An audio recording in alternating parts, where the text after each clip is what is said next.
Bom, bem-vindos aí a essa última videoaula sobre da nossa disciplina aí sobre laboratório de sistemas operacionais, né? Dando continuidade aí o que a gente viu aí, né? Nessa última videoaula a gente vai falar um pouquinho de programação, um pouquinho de utilização de threads dentro do Linux, que foi um dos assuntos que a gente abordou bastante na disciplina de sistemas operacionais mais de forma teórica. Agora a gente vai ver isso daí um pouquinho funcionando, tá certo? Então, na verdade, essa última aula a gente vai observar alguns programas, esses programas estão lá na apostila, tá certo? E o trabalho de vocês, na verdade, vai ser rodar conseguir compilar, né, criar esses programas no seu computador, repetir, replicar o que a gente está fazendo aqui, né, e conseguir, replicando esses programas, você conseguiria, a ideia é que vocês repliquem esses programas e compilem e executem para ver o funcionamento, entender um pouquinho de como é que funcionam essas threads aí dentro do ambiente Linux, né? Então, somente baseado nos frameworks, né? Vamos dizer assim, nas bibliotecas padrões do Unix barra POSIX, né? São os padrões que a gente tem aí. Então, acho que o melhor é a gente ir direto lá pro primeiro programa, né? Então, existe uma sequência de programas lá na apostila, eu vou seguir aquela sequência, então é legal que vocês deem uma lida lá na apostila, antes de ir acompanhando essa videoaula, né? Ou então assiste, lê até o primeiro programa, entende lá mais ou menos, e depois você assiste, que eu vou explicar que talvez com a leitura acompanhada da videoaula vocês vão ter uma boa noção do que o programa faz. Então, o primeiro programa que tem lá na apostila é o programa Identificação. Deixa eu achar esse programa aqui, era para ele estar aqui. Nano identificação.c. Então, chamando aqui o comando nano identificação.c, eu já fiz todos os programas antes, tá certo, da gente de gravar a aula, para a gente não ficar perdendo muito tempo escrevendo um programa. Então, esse programa, ele trata de um dos conceitos que a gente viu lá em sistemas operacionais, que é o conceito do PID, ou Process IDs. A gente está falando lá um pouquinho de processo.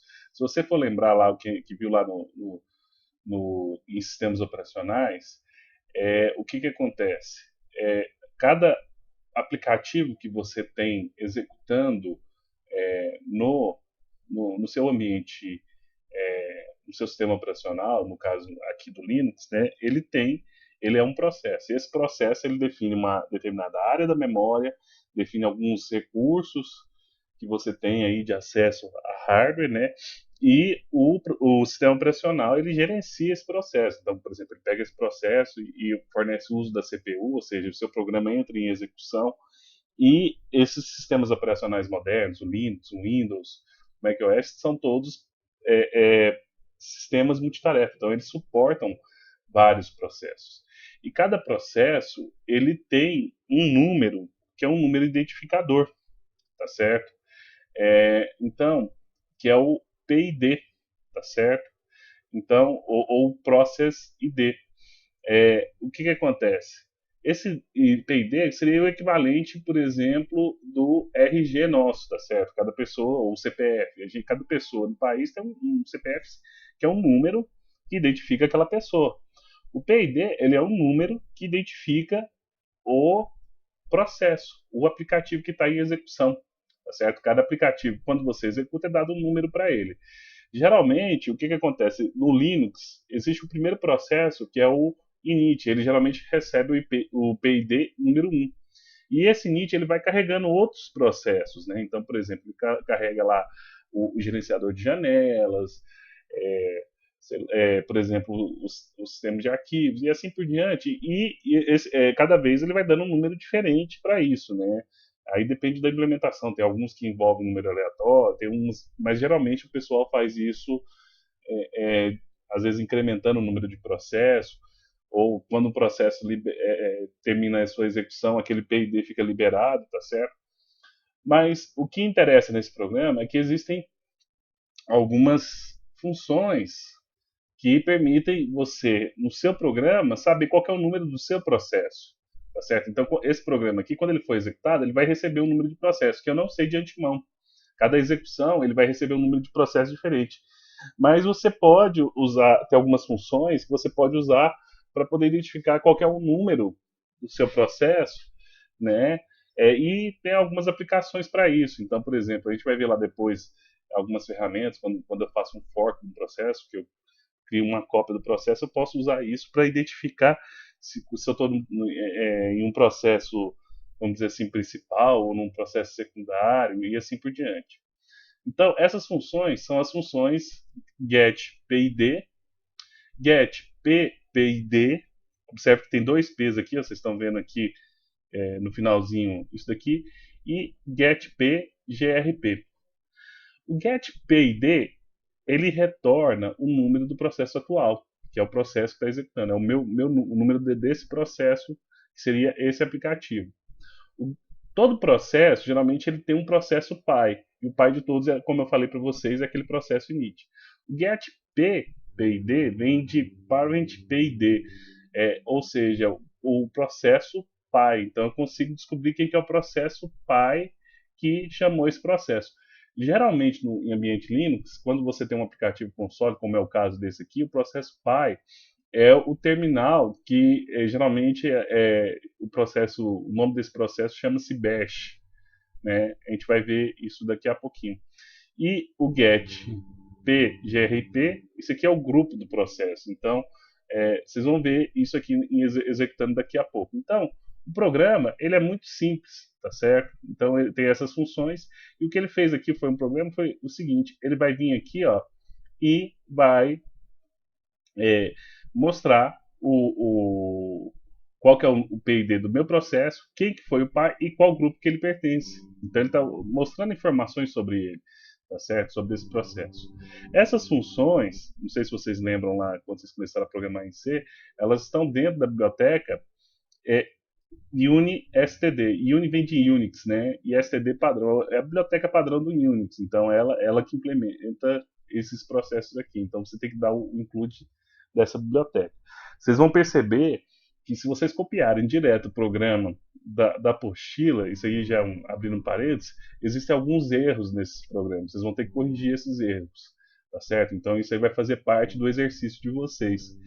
Então, mas quem lê o texto, quem observa um pouquinho, e eu acho que junto com o que está aqui na videoaula, eu acho que vocês não vão ter dificuldades para poder corrigir isso. Tendo dificuldade, pode procurar o tutor, ele vai te ajudar, não vai ter problema, tá certo?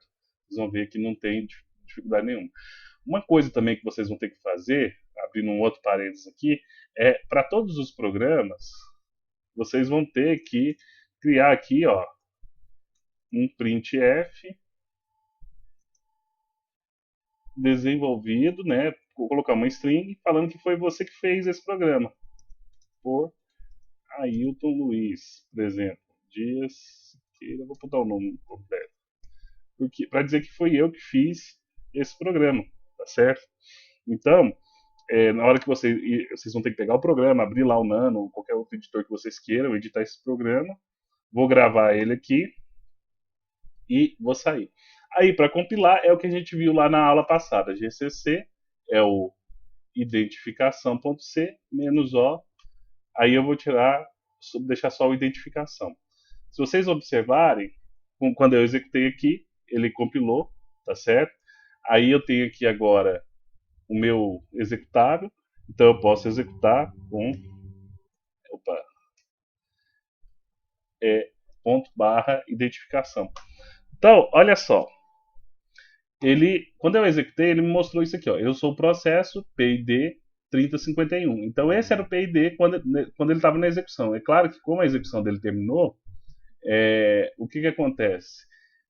Esse PID deixou de existir, tá certo?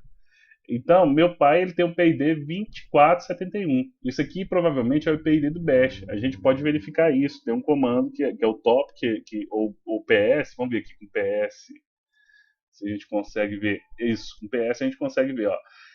Esses são os processos que estão executando quando o PS ele mostra os processos que estão executando nesse momento. Se você for ver, O Bash, ele tem um PID 2471, que é o mesmo PID que a gente tem aqui, tá certo? Então, o processo pai é o Bash, porque o próprio Bash foi o que executou o processo aqui, o programa de identificação. E ele pertencia aqui ao grupo 351, provavelmente o mesmo número que esse daqui. Então, com isso, a gente consegue perceber esse primeiro programa, né, onde ilustra o uso de funções prontas que vem dentro do Linux para poder fazer a identificação do processo. O próximo, é, o próximo programa que a gente tem é o Fork Simples. Então vamos falar um pouquinho sobre ele e entender um pouquinho do que aquela apostila lá está falando sobre isso. Então eu vou carregar ele aqui, eu já escrevi também, tá? Então, eu vou fazer o seguinte, nesse caso, a gente vai usar, ele é um programinha bem simples, que ele faz um fork de um processo. O que é um fork? O fork é o seguinte, eu tenho um processo executando e eu vou criar uma cópia desse processo, tá certo? E essa cópia ela vai executar em paralelo, tá? Então eu vou criar um novo processo, mas que ele tem o mesmo código, a mesma coisa do processo atual, tá certo? E o que acontece? Quando você cria um fork, pode ser que você queira esperar também o fim da execução daquele processo para poder encerrar a sua, para poder ter algum mecanismo aí de sincronia de processos.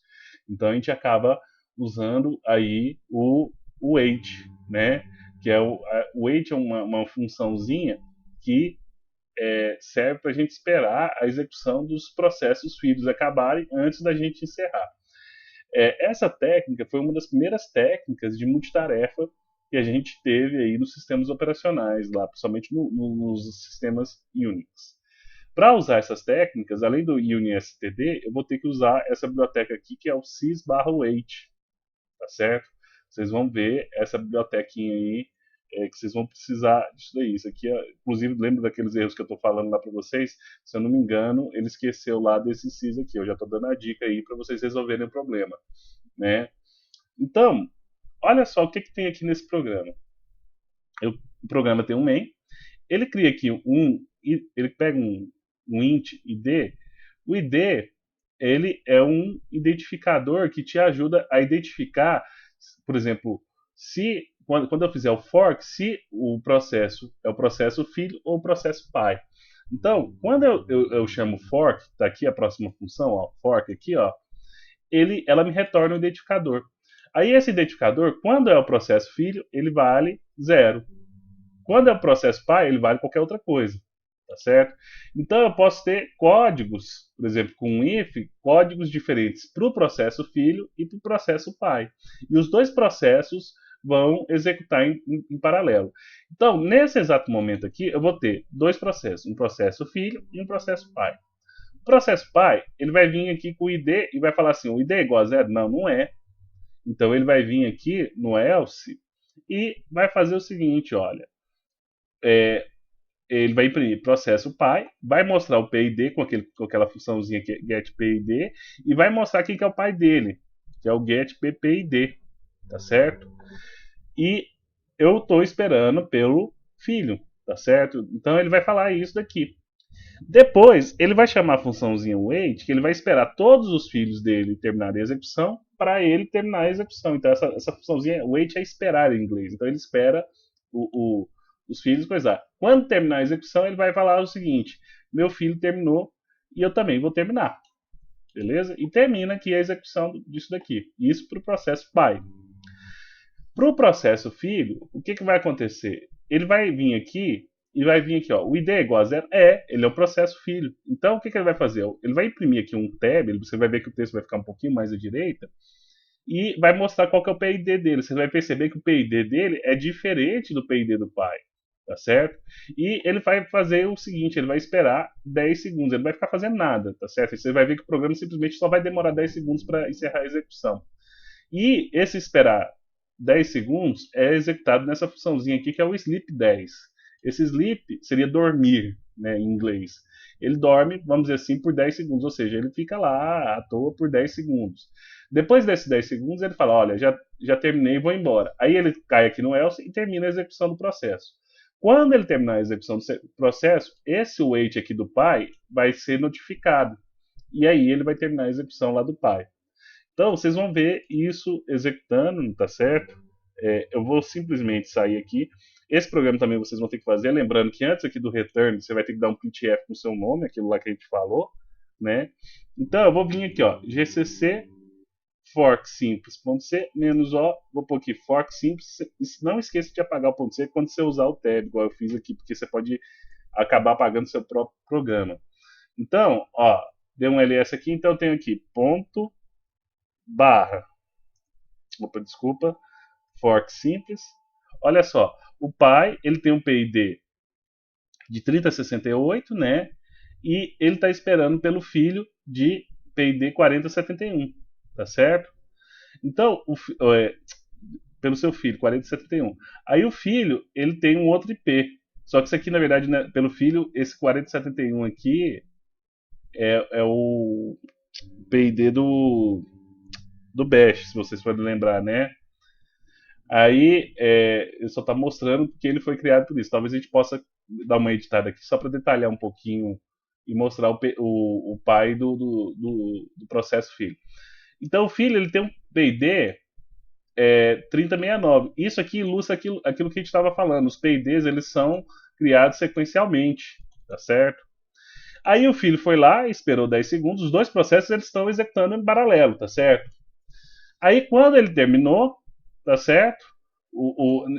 Por exemplo, como ele demorou 10 segundos, o pai já tinha terminado, mas o que acontece? Ele ficou esperando o filho. Só quando o filho terminar, o que acontece? O pai termina também. Entendeu? Então aqui eu mostro um exemplozinho de sincronização de processos. Só para a gente observar aqui um pouquinho, eu vou editar. Opa, voltar aqui no Nano aqui, Forte Simples. Eu vou editar aqui o programa para o filho também mostrar. Porque ele pôs aqui, ó, espero meu filho. Aqui talvez faltou aqui um pouquinho de texto. Meu pai é e porcento de. Aí aqui eu vou pôr aqui, ó, filho, né? Meu pai é porcento de. E além do P e D aqui, eu vou pegar aqui, vírgula, get P, P e D. Tá? Eu estou aqui ilustrando isso aqui só para explicar um pouco melhor essa questão do processo pai do filho, mas o programa que vocês precisam colocar lá é o programa que está na apostila, né? Então vocês só precisam corrigir ele e os problemas, mas não precisam adicionar recursos a mais como que eu estou fazendo aqui agora. Mas agora, ó, vou executar aqui novamente, ó. Então, ó, o PID dele agora é 3083 e ele está esperando pelo seu filho. E o pai do processo principal lá, o pai nele, né, todo processo ele tem um pai, exceto o init, que é o 1, né, é 4071, tá vendo? Aí o filho, ele pega um outro PID, 3084, e o pai dele é o quem? 3083, porque quem criou ele não foi a gente, esse processo pai. Aí o filho, o que acontece? Terminou, foi embora e o pai também terminou. Então, esse daí é um exemplo do fork simples, tá certo? Então, onde eu tenho a criação de um segundo processo e esse processo está sincronizado. Eu vou limpar aqui a tela para a gente continuar. O terceiro programa que ele apresenta lá na apostila é o programa Zumbi. Não fique com medo com isso, tá certo? Não é o apocalipse zumbi, mas a ideia é o seguinte, que isso aqui ele ilustra alguns problemas que você pode ter se você de você criar às vezes um processo e ele não terminar, alguma coisa assim, entendeu? Não ter a sincronia toda perfeita igual a gente viu lá anterior, tá certo? Usando o fork. Então, a mesma coisa aqui, o que o programa faz? Ele vai lá e imprime assim, ó, tem um pai que vai criar um processo filho, e ele chama um fork aqui. Beleza, mesma coisa do anterior. A única coisa que ele fez diferente foi imprimir qual que é o processo pai antes.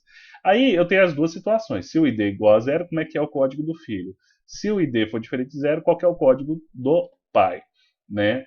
Então, se o que acontece? Se o ID for igual a zero, o que o filho vai fazer? Ele vai fazer a mesma coisa. Ele só vai dormir, vai aguardar aqui 5 segundos. O tempo, ele só diminuiu o tempo aqui, talvez, para poder facilitar as coisas. E no final ele termina a execução. Só que o que ele fez aqui? Ele pegou aqui no pai e ele vai falar o seguinte: ele não vai executar o wait. Em vez de executar o wait, ele pôs aqui esse for 3 pontos e abriu e fechou parênteses. Isso aqui é um loop infinito, ou seja, esse processo ele não vai terminar a execução. Isso pode acontecer, por exemplo, por um erro de programação. Aí o que acontece? Esse processo ele vai virar o que a gente chama de processo zumbi. É um processo que está lá executando, ele está consumindo recursos do seu sistema, que é capacidade de processamento, memória, mas ele está travado, tá certo? Ele virou um zumbi, tá? Então, isso aqui a gente está fazendo isso propositalmente, mas geralmente isso acontece por um erro de programação, tá? Então, na hora que eu for, eu posso vir aqui, né? GCC zumbi.c menos o zumbi. Então tá lá meu programa, zumbi, né? Então eu vou executar esse. Só um minuto aqui, pessoal, porque esse teclado meu aqui ele é meio complicado essa barra. Mas eu vou executar aqui o zumbi, ó. Observa que o pai cria o processo filho, o filho vai aguardar, o filho terminou, mas cadê que o pai terminou? O pai não terminou. Ele entrou aqui no zumbi. E eu vou fazer o seguinte, eu vou vir aqui nesse terminal, vou vir aqui, abrir aba. Ou seja, eu abri um segundo terminal, tá certo? Opa, deixa eu restaurar aqui para a gente enxergar melhor. Isso. Então, olha só, o programa ele ainda está em execução. Ele não terminou. Por quê? Porque ele entrou naquele loop infinito, tá certo? Então, se eu chegar aqui e chamar aqui o comando PSU, desculpa, eu errei o comando, é PSU. Olha só, eu tenho aqui o meu comando bash e o meu comando zumbi, né, meu processo zumbi, que é esse daqui, ó, 3099, né? Eu tenho aqui agora duas abas de terminal, e se você for olhar, ó, 3099 é aquele processo pai. O 3010 ele não existe mais, tá certo? Porque ele chegou a terminar, mas o 3099 não tá. Então ele tá aqui, é que ele tá até falando aqui, ó, esse zumbi aqui, ó, o que acontece? O 3010 terminou a execução, mas ele tá aqui, ele escreveu aqui defunct. Esse aqui é o processo zumbi. Ele ainda existe, mas porque o pai não chegou ainda no wait, tá certo? Então, para resolver isso, eu vou ter que matar esses processos. Então, tem um comando no Linux que é o kill, e eu vou ter que manualmente, deixa eu ver aqui, kill zumbi. Opa, ah tá. Eu tenho que passar o ID. Kill. Vamos pegar aqui. Primeiro matar o 3100 e o kill 3099. Quem que é esse número aqui, 3100 e 3099? Quando eu chamei o comando PSU, ele me lista aqui os PIDs. Então eu usei o PID para poder matar esses processos. Então se eu chamar agora PSU, ele já não está lá. E provavelmente, se eu voltar aqui, ó, vocês perceberam que apareceu aqui, ó, terminado, e eu matei o meu processo e voltou. Então é isso que acontece geralmente quando trava um programa no seu computador. É um processo que virou um zumbi, alguma coisa desse tipo. Além do processo zumbi, existe um outro tipo de problema que acontece nesses casos, que é o processo órfão. Então, é o próximo programa aqui. Então, olha só, eu tenho aqui um programinha bem parecido com os outros também, tá certo? Onde eu tenho aqui o mesmo esquema, onde eu tenho aqui um pai que faz um fork, né? Ele chamou aqui a funçãozinha fork, cria um processo em paralelo. E o que acontece? O filho, ele não encerra, então ele colocou agora um loop infinito no filho, tá certo? Mas o pai encerra e ele não chama o wait. O que vai acontecer? Quando ele fizer isso, ele criou um processo filho, mas ele não se preocupou com destruir. Então esse processo vai estar da mesma forma, consumindo recurso do sistema, tá certo? Sem necessidade, tá? Porque ele vai estar dentro desse loop infinito aqui. Entenderam? Então, eu vou estar consumindo um recurso de memória, de processamento sem necessidade, e ele não está fazendo nada. Então, isso é uma das coisas que acontece assim. Às vezes você vai ligar o computador e vai usando programas e ele vai ficando lento, porque geralmente isso aqui também acontece por erro de programação. Quando algum programa pode ter criado um processo filho, e ele ficou em execução, e ele está consumindo processamento de memória, e às vezes ele vai criando novos, então seu computador vai ficando lento, e às vezes quando você reinicia o computador, aí ele fica mais rápido. Por quê? Esse processo filho não aconteceu. Então esse daqui é um outro exemplo de problema que pode acontecer quando a pessoa está programando isso com threads. Então vamos pegar esse programa aqui, ó, orphan.c -o Orphan. Então, tá lá o programinha do Orphan, ponto, barra. Ó, ele veio aqui, o pai criou PID, criou um processo filho. O filho foi criado com PID 3174 e ele tá no loop infinito. E o pai encerrou. Tanto que aqui, ó, olha só, voltou o console para mim. Lá não tinha voltado, ele só voltou depois que eu dei o kill lá para matar o processo. Então, o PID 3173 terminou, mas o PID 3174, que é do filho, ainda existe. A gente pode verificar isso. A gente pode até já executar aqui, né? PSU. Olha só, tem aqui o 3174, ele está executando, tá certo? O órfão aqui. E o que acontece? Ele está lá ocupando lá memória, espaço, né? Então, da mesma forma, tem que vir aqui, kill e 3174, que é o ID do processo, e ele vai matar. Então, se eu chamar agora o PSU, né, ele não tem. Além do PSU, porque aqui o PSU ele faz uma vez, tem um outro comando que é o top, né, que aqui ele já está até listando mais processos, tá certo? Então ele está mostrando uma série de outros processos. Se você for olhar aqui, ó, lembra do 1 aqui, ó, o 1 é o init, que é aquele primeiro processo que a gente estava falando. A maioria desses processos aqui são executados por esse usuário que é o root, que é o administrador, na verdade seria o superusuário, na verdade esses são processos do sistema. E para você sair do top é só usar a combinação de teclas Ctrl C. É uma outra ferramenta. Lá na apostila também ela comenta sobre essas ferramentas, se eu não me engano, no finalzinho do capítulo, se eu não me engano, 4 e nesse capítulo dessa parte. Então, se a gente for ver lá no capítulo, vamos dizer assim, no capítulo sobre processo, é basicamente isso que a gente vai ver. Ainda vai ter mais uma videoaula, essa semana vai ter 2 videoaulas sobre a parte de threads. Então eu vou dar uma paradinha aqui para vocês tomarem uma água e a gente volta daqui a pouquinho.